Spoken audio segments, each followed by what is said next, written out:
क्या आपको पता है एक पत्ते का रंग सब्ज क्यों होता है और क्या वाकई सूरज की रोशनी सिर्फ रोशनी ही देती है या जिंदगी की तख्लीक भी? थाइलाकोइड की छुपी हुई दुनिया में क्यों हर इलेक्ट्रॉन की हरकत नई तवानाई को जन्म देती है? फोटोसिस्टम 1 और 2 के बीच ऐसा क्या राज छुपा है जो ग्लूकोज जैसे कीमती मॉलिक्यूल को पैदा करता है और ये एटीपी और NADPH2 आखिर अंधेरों में भी चिराग जला देते हैं? आपके ख्याल में क्या हम वाकई फोटोसिंथेसिस का असल कमाल समझ सके हैं? कमेंट्स में जरूर बताइए।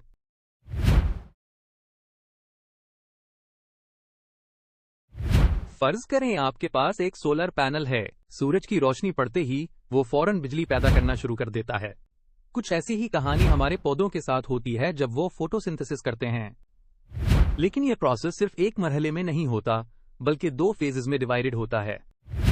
पहला फेज होता है लाइट रिएक्शन, या जिसे हम लाइट डिपेंडेंट रिएक्शन भी कहते हैं। नाम से साफ जाहिर है कि ये स्टेज रोशनी के बगैर नहीं चलता। जब सूरज की रोशनी पौधे के लीव्स पर पड़ती है तो क्लोरोफिल पिगमेंट्स इस लाइट एनर्जी को अब्सॉर्ब कर लेते हैं। अब ये एनर्जी वेस्ट नहीं जाती, बल्कि प्लांट इसे केमिकल एनर्जी में कन्वर्ट करता है, खास तौर पर ATP की शक्ल में और NADPH, जो कि एक किस्म की रिचार्जेबल बैटरीज होती हैं प्लांट्स के लिए। एक जबरदस्त चीज जो इसी दौरान होती है वो है फोटोलिसिस। इसका मतलब होता है पानी का ब्रेक होना, लेकिन सनलाइट की मदद से तो वाटर मॉलिक्यूल यानी H2O स्प्लिट हो जाता है hydrogen ions, oxygen and electrons में। इलेक्ट्रॉन्स आगे जाकर एनर्जी बनाने में हेल्प करते हैं। हाइड्रोजन आयॉन्स अगले मरहले में काम आएंगे और ऑक्सीजन वो तो सिंपली बाहर रिलीज हो जाती है एज अ बाई प्रोडक्ट। जी हाँ, वही ऑक्सीजन जिसकी मदद से हम सांस लेते हैं वो प्लांट्स हमें इसी प्रोसेस से दे रहे होते हैं। अब आते हैं दूसरे फेज की तरफ, जिसे कहते हैं डार्क रिएक्शन या लाइट इंडिपेंडेंट रिएक्शन। ये स्टेज रोशनी पर डिपेंड नहीं करता, इसीलिए इसे लाइट इंडिपेंडेंट कहते हैं। इस फेज में प्लांट इन रिचार्जेबल बैटरीज यानी ATP और NADPH को यूज करता है कार्बन डाइऑक्साइड यानी CO2 को ग्लूकोज में कन्वर्ट करने के लिए। मतलब कि फूड प्रोडक्शन इसी फेज में होता है। यहाँ पर वाटर से आए हुए हाइड्रोजन आयॉन्स और बाहर से आए हुए कार्बन डाइऑक्साइड मॉलिक्यूल्स मिलकर कॉम्प्लेक्स शुगर बनाते हैं जिसे ग्लूकोज कहते हैं। तो ओवरऑल फोटोसिंथेसिस एक तरह का टीम वर्क है। लाइट रिएक्शन सनलाइट से एनर्जी कैप्चर करता है और डार्क रिएक्शन उस एनर्जी को यूज करके एक्चुअल फूड प्रोड्यूस करता है।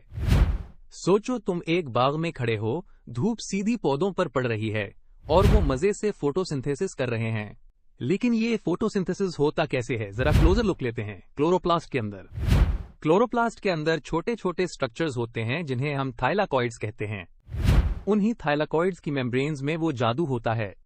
वहां पिगमेंट्स होते हैं यानी रंगदार मॉलिक्यूल्स जो सूरज की रोशनी जज्ब करते हैं। इन पिगमेंट्स में सबसे इंपॉर्टेंट है क्लोरोफिल। यही वो मॉलिक्यूल है जो वायलेट, ब्लू और रेड लाइट को अब्सॉर्ब करता है, लेकिन ग्रीन लाइट रिफ्लेक्ट करता है, इसीलिए पौधे हमें हरे नजर आते हैं। अब बात यह है कि सिर्फ क्लोरोफिल ही काफी नहीं होता। थाइलाकॉइड मेम्ब्रेन में और भी पिगमेंट्स होते हैं और साथ साथ इलेक्ट्रॉन कैरियर मॉलिक्यूल्स भी। ये सब मिलकर एक खास किस्म की ऑर्गेनाइजेशन बनाते हैं जिसे हम कहते हैं फोटोसिस्टम्स। और मजे की बात यह है कि हर थाइलाकॉइड में हजारों फोटोसिस्टम्स होते हैं, लेकिन ये फोटोसिस्टम्स 2 किस्म के होते हैं, फोटोसिस्टम 1 और फोटोसिस्टम 2। दोनों का काम थोड़ा मुख्तलिफ है, लेकिन दोनों मिलकर लाइट एनर्जी को केमिकल एनर्जी में कन्वर्ट करते हैं। हर फोटोसिस्टम के 2 बड़े पार्ट्स होते हैं। पहला पार्ट है लाइट हार्वेस्टिंग कॉम्प्लेक्स। ये बेसिकली वो जगह है जहां पिगमेंट सूरज की रोशनी को कैप्चर करते हैं, जैसे कोई सोलर पैनल सनलाइट कलेक्ट करता है। दूसरा पार्ट होता है इलेक्ट्रॉन ट्रांसपोर्ट सिस्टम, जो कि कुछ खास प्रोटीन्स पर मुश्तमिल होता है। जब लाइट अब्सॉर्ब होती है तो एक इलेक्ट्रॉन एनर्जी से भर जाता है और फिर ये इलेक्ट्रॉन आगे पास होता रहता है एक मॉलिक्यूल से दूसरे मॉलिक्यूल तक।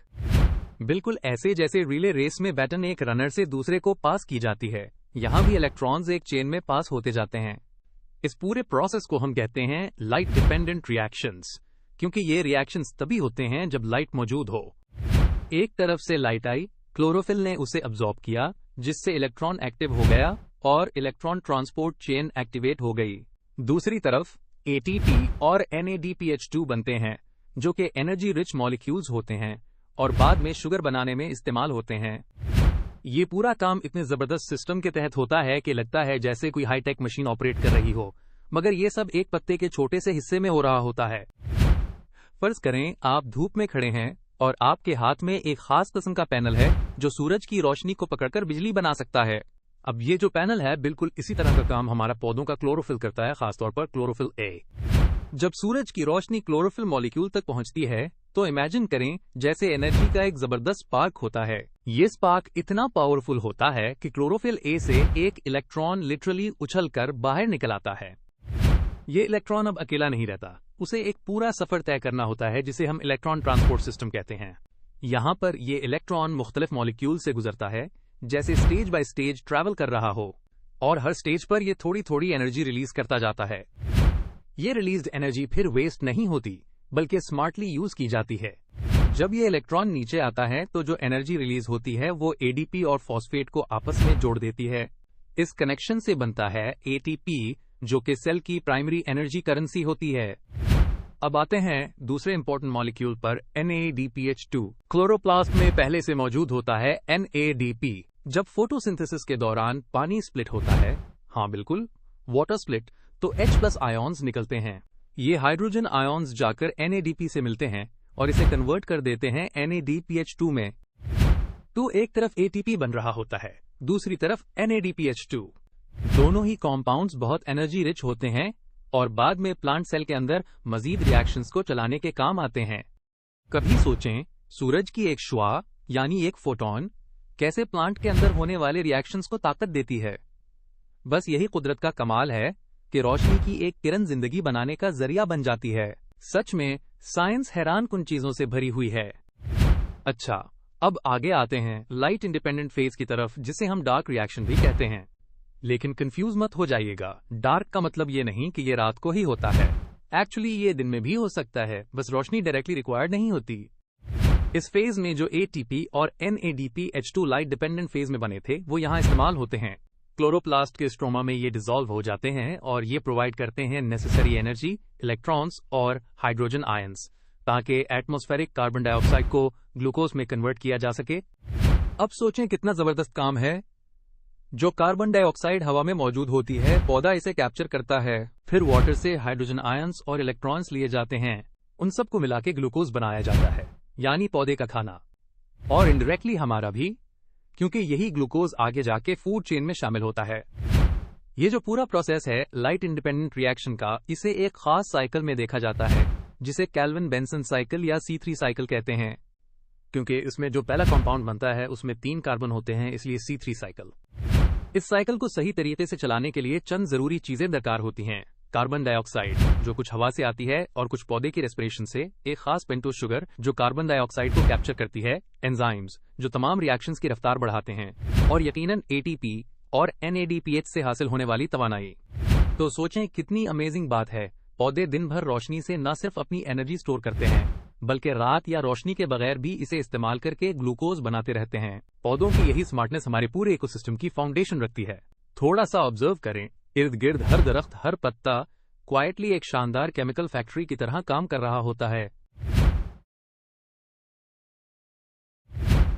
चलिए अब हम इस टॉपिक के इंपॉर्टेंट पॉइंट्स पर एक नजर डालते हैं। फोटोसिंथेसिस के 2 अहम फेजेस होते हैं, लाइट रिएक्शन और डार्क रिएक्शन। लाइट रिएक्शन में सूरज की रोशनी इस्तेमाल होती है ताकि वाटर को स्प्लिट किया जा सके, जिससे ऑक्सीजन, इलेक्ट्रॉन्स और हाइड्रोजन आयॉन्स बनते हैं। ये अमल फोटोलिसिस कहलाता है। क्लोरोप्लास्ट के अंदर क्लोरोफिल पिगमेंट्स होते हैं जो खास वेवलेंथ्स अब्सॉर्ब करते हैं, खास तौर पर वायलेट, ब्लू और रेड। क्योंकि ये ग्रीन लाइट रिफ्लेक्ट करता है, इसलिए पौधे सब्ज दिखाई देते हैं। थाइलाकॉइड मेम्ब्रेन्स में 2 अहम फोटोसिस्टम्स पाए जाते हैं, फोटोसिस्टम 1 और 2, जो लाइट को अब्सॉर्ब करके एक्टिव इलेक्ट्रॉन्स पैदा करते हैं। ये इलेक्ट्रॉन्स आगे इलेक्ट्रॉन ट्रांसपोर्ट चेन में ट्रेवल करते हैं और ATP और NADPH2 बनाते हैं, जो एनर्जी रिच मॉलिक्यूल्स होते हैं।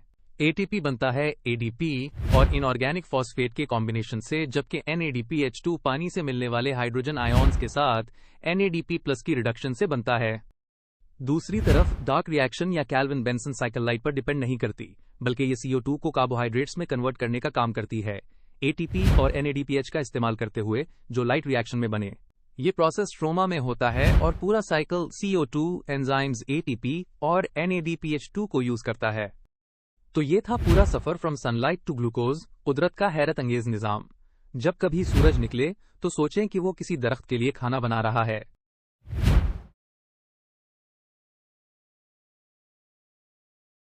क्वेश्चन 1, क्लोरोफिल का अमल फोटोसिंथेसिस में क्या किरदार अदा करता है?